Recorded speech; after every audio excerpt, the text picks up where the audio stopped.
모든 학교엔 시설의 청결을 관리하는 청소 노동자가 있습니다. 우리 학교 역시 청우 청소업체에서 파견된 청소 노동자들이 근무 중인데요. 2008년 성신여자대학교 청소 노동자들과의 마찰로 기사화된 적이 있습니다. 그로부터 10년이 지난 지금 우리 학교는 청소 노동자와 또 한 번의 갈등을 빚고 있는데요. 2008년에 있었던 사태는 학우들의 적극적인 서명운동으로 2주란 짧은 시간 안에 마무리될 수 있었습니다.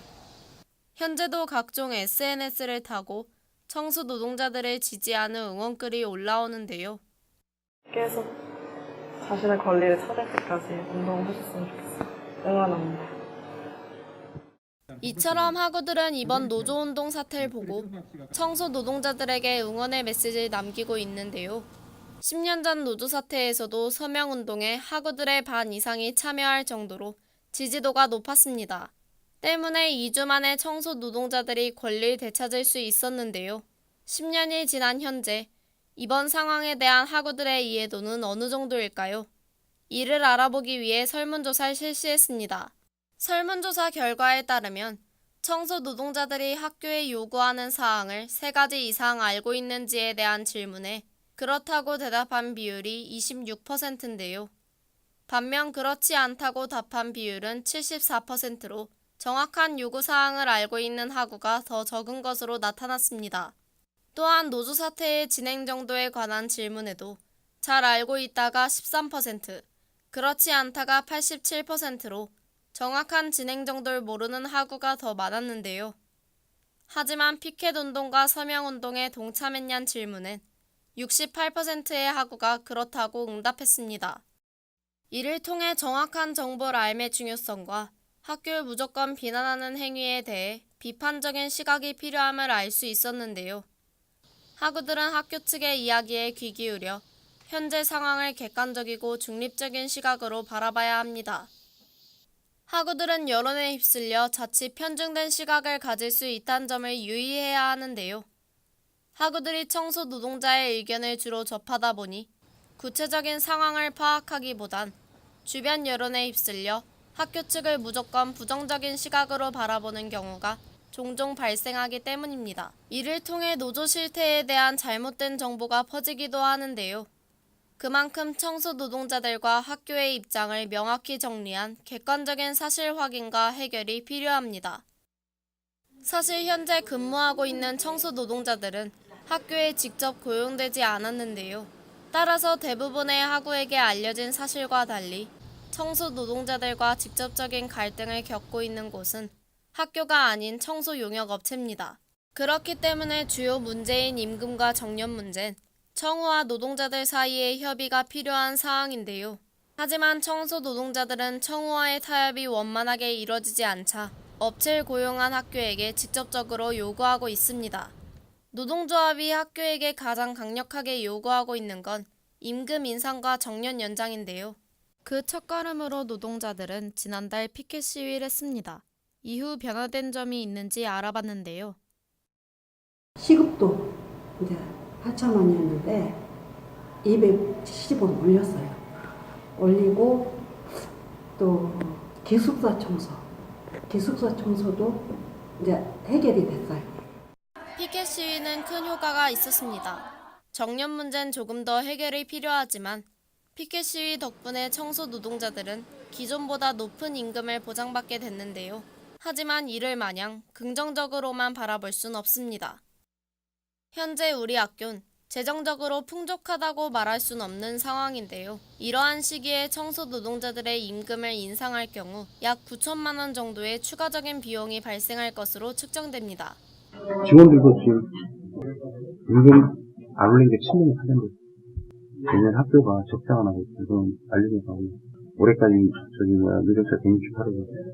근데 청소년은 계속 보고 그랬어요. 5%씩. 그래서 올해는 힘들다고 얘기를 했더니 임금 좀 가입돼서 공부를 해주고. 하지만 우리 학교와 같은 서경지부 소속인 10개 대학의 경우 최저임금보다 높은 8,450원을 보장받고 있는데요. 이에 비하면 동일 노동에 따른 동일 임금 보장을 생각하는 청소 노동자들에겐 8,270원은 여전히 부족한 금액입니다. 저희가 학교에 바라는 거는 크게 바라는 거 없어요. 저희 근무하는 거 타 학교에서 하는 것만큼만 해주셨으면 좋겠어요. 하지만 학교 측은 학교의 상황을 고려했을 때 추가적인 임금 상승에 대한 답을 하기엔 시기상조라고 답했는데요. 서로의 요구사항이 다른 만큼 원만한 해결이 이뤄지기 위해선 많은 시간과 노력이 필요합니다. 임금 인상에 이어 큰 입장 차이를 보이고 있는 문제는 정년 연장인데요. 정년 문제를 해결하기 위한 노조운동은 여전히 진행 중입니다. 지난 심하진 전 총장이 재임 중이던 시기엔 청소 노동자들의 정년퇴직 나이가 68세였는데요. 지난 10년간의 정년 연령 변화를 알아본 결과 학교는 지금까지 청소 노동자들에게 정년 68세를 보장했습니다. 하지만 청소 노동자들은 더 나아가 70세까지 정년을 보장받기 위해 노력하고 있는데요. 그렇다면 많은 대학의 청소 노동자들은 왜 정년 70세를 요구하는 걸까요? 정년이 70이다 보니까 70 만으로 가니까 또 71까지 일을 하셔요. 나이 먹고 나가서 하실 일도 없는데 70까지 일을 하시고 하니까 또 좋은 점도 있고 연금도 받으면서 일을 하니까 일석이조가 되는 거죠. 청소 노동자와 학교의 정년 문제는 우리 학교만의 문제가 아닌데요. 포털 사이트 기사에서 여러 대학의 노조운동 사례를 찾아볼 수 있는 만큼 대학가에 만연한 갈등이기도 합니다. 사례 중 대부분은 노조운동을 통해서 그들의 권리를 되찾은 경우가 많았는데요. 고려대학교와 연세대학교, 그리고 경희대학교와 덕성여자대학교 등 많은 대학교가 민주노총 공공운수노조 서울경인지역 공공서비스지부, 즉 서경지부에 가입해 있습니다. 현재 서경지부에 가입된 대부분의 대학은 청소 노동자의 정년 70세를 보장하고 있는데요. 이에 비해 여전히 우리 학교의 정년은 68세에 머물러 있습니다. 그렇다면 왜 우리 학교는 청소 노동자들의 정년을 70세로 보장하지 않는 걸까요? 청년이 70세가 돼버리면 지금 있는 사람을 흡수를 못하겠죠.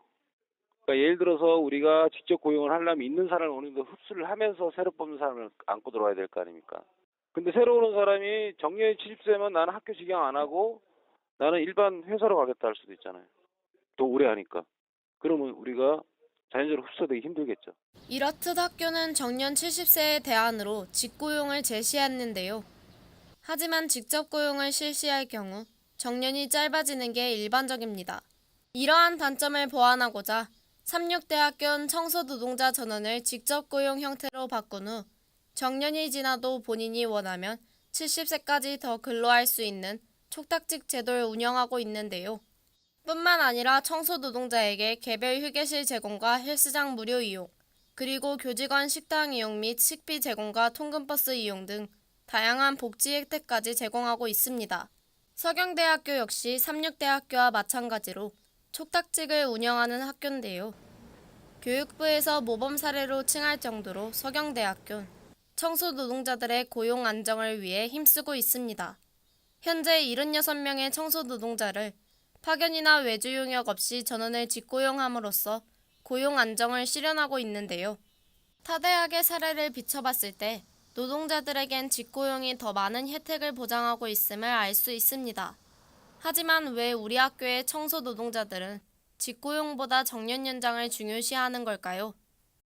직고용은 물론 급여가 더 많겠죠. 그렇지만 저희는 여기서 하루라도 더 많이 일하는 게 좋습니다. 그리고 또 제가 하루하루 살아가면서 학생들하고 이렇게 같이 살아갈 수 있는 그게 저의 힘이에요.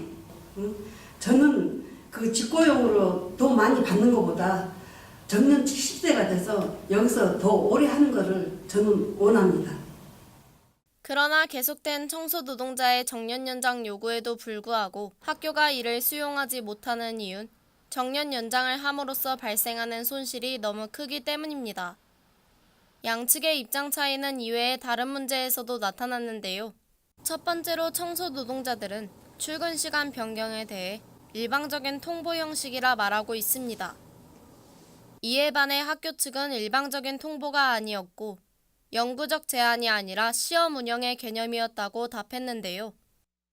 뿐만 아니라 추가구역 배정에 대한 입장 차이에서도 청소 노동자는 새마을금고와 운정캠퍼스의 대강당, 그리고 수하루와 기숙사를 추가 구역으로 배정받았다고 주장하고 있습니다. 하지만 이에 대한 답변으로 학교는 없던 구역을 새로 추가한 것이 아니라 기존에 계속 해왔던 업무라고 말했는데요. 또한 새마을금고의 경우 학교와 무관한 일이며 이는 청소 노동자와 새마을금고 담당자 간의 개인적 약속에 의해 이뤄진 일이라고 답했습니다. 그러나 담당 청소 노동자의 말은 달랐는데요. 새마을금고 관계자가 내부 청소는 예전부터 청소 노동자가 맡아왔다고 말했기에 당연히 해야 되는 줄 알았다고 말했습니다. 이렇듯 양쪽의 의견이 엇갈리는 상황에서 최선의 선택을 위해 학교와 청소 노동자는 더 많은 협의를 거쳐 서로의 입장을 듣고 타협점을 찾아야 하는데요. 노조는 학교의 여건을 고려해야 하고 학교 역시 8년 만에 다시 노동조합을 결성한 만큼 이번 사태는 청소 노동자들에게 절실한 문제라는 걸 생각해야 합니다. 10년 전은 학우들의 도움으로 2주 만에 해결이 됐지만 이번 사태는 아직 완전한 해결이 되지 않은 상태인데요. 신중하게 해결해야 하는 문제인 만큼 학우들 역시 최대한 중립적인 시선으로 사건을 바라봐야 합니다. 지금까지 SEBS의 최민경이었습니다.